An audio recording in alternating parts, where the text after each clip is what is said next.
కాబట్టి ఈ తిరుపతి లడ్డు వివాదం రాజకీయ నాయకులందరూ కూడా నోరు అదుపులో పెట్టుకోవడం మంచిది, మాట్లాడడం మంచిదిగా నా ఉద్దేశం. కల్తీ జరిగిన మాట వాస్తవమే, దాని దోషం శిక్షించాల్సిన మాట వాస్తవమే. ఎగ్జిక్యూటివ్ ఆఫీసర్ సహా వాళ్ళందరూ కూడా శిక్షించాల్సిందే ఎస్కేప్ కావడానికి వీళ్ళు. అది చట్టం పని చేస్తూ ఉంది. కానీ అటు అధికార పార్టీ ప్రతిపక్ష పార్టీ వాళ్ళు పొలిటికల్ స్వార్థపూరిత పొలిటికల్ మైలేజ్ కోసం పద్దాకా ఈ రెఫరెన్స్ ఇచ్చి లడ్డుల పైన మాట్లాడుతున్నారు.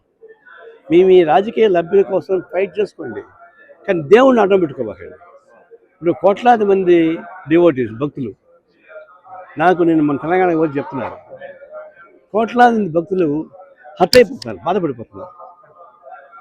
లడ్డులో ఏం జరిగిందో ఏంటో వాళ్ళకి తెలియదు, కానీ కోట్లాది మంది భక్తుల్ని మనోవేదన గురి చేసే పద్ధతుల్లో అధికార పార్టీ కానీ ప్రతిపక్ష పార్టీ కానీ మాట్లాడబాకండి దయచేసి.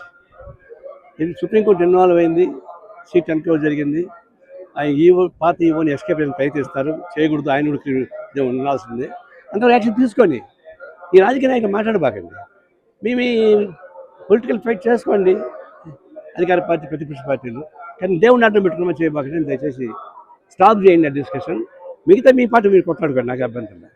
కుస్తీ పట్టుకోండి, కొట్లాడుకోండి, ఒకటి నరుక్కోండి, నాకు అభ్యంతరం లేదు. దేవుడిని అడ్డం పెట్టుకొని చేయబాకండి అని చెప్పి.